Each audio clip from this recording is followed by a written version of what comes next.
Welcome to our today's lesson. I'm going to take you through the area of a triangle.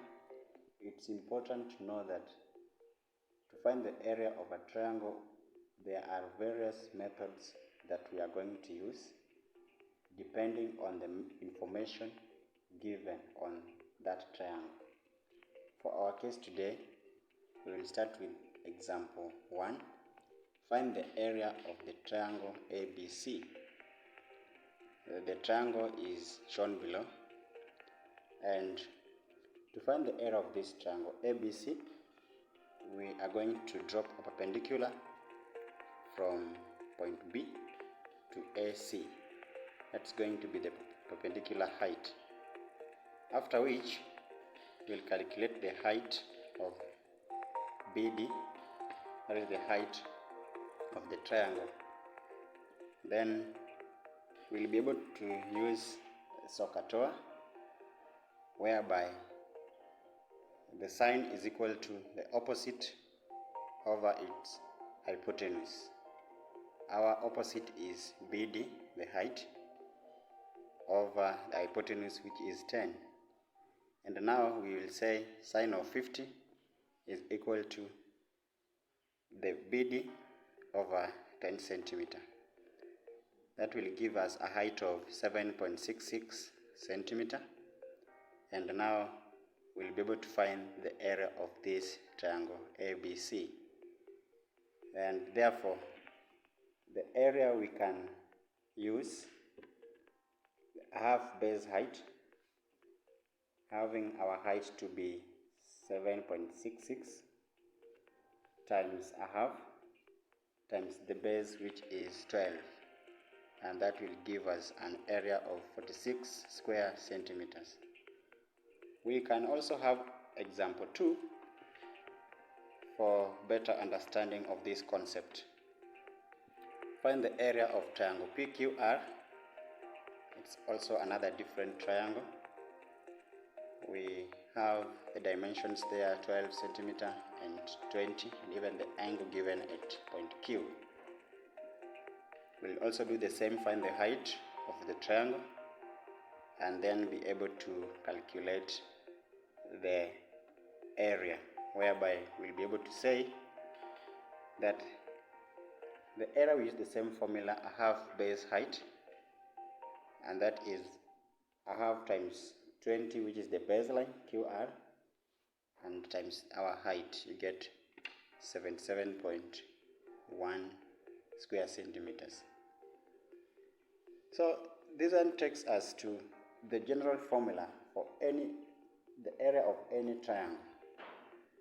We have that area is equal to a half base times height, but as well we need to know how that comes through.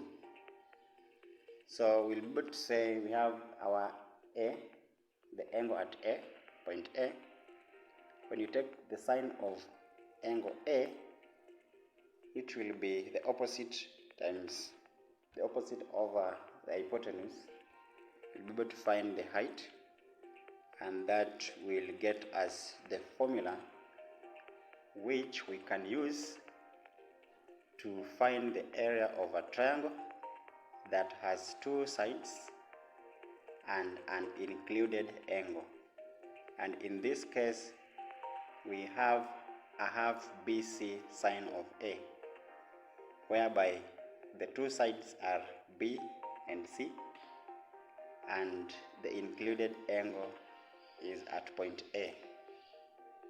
And now we can also find the formula, or rather we can generate the formula depending on the other points, that is B and C. And so we can say, with the same concept, area is equal to a half BC sine A. Another version of that can be area is equal to a half AC times sine of B, because two sides and an included angle. The two sides are A and C, with the angle between them which is at point B. And so that one, it tells us that if you want to find that area of that triangle, then we can consider that angle with the two sides, which is putting it to be at that center. Now, the main key feature is to find the area, you need to know the two sides and the angle, and that property we call it SAS, whereby we are having the two sides and an angle between them. Now, let's now have an example to drive our point home. Find the area of the triangle. The triangle, we have ABC. We have an included angle 30 degrees. We have the sides 20 centimeter and 25 centimeter.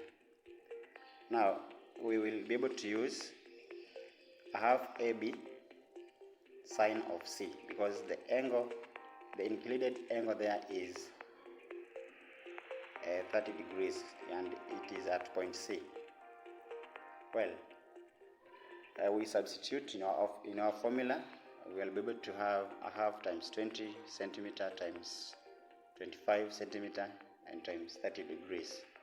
That will give us an answer. The area is 125 square centimeters. You can as well have example 2 for better understanding. So we have this time around, we have angle at E, and we just do the same thing. Area is equal to a half DF. Half DF.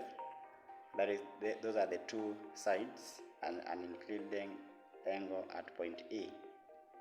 Substitution give us half times 8 times 10 sine of 60 degrees.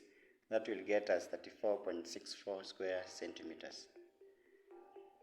Then now, I think now you can be able to have a little of assignment.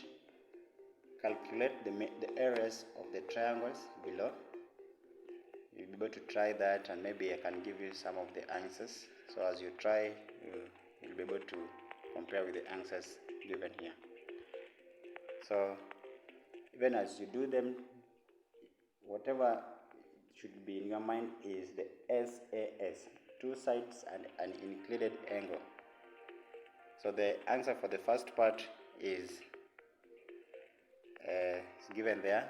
Second part also is given there. So have a try and you'll be able to gauge if you have understood the concept.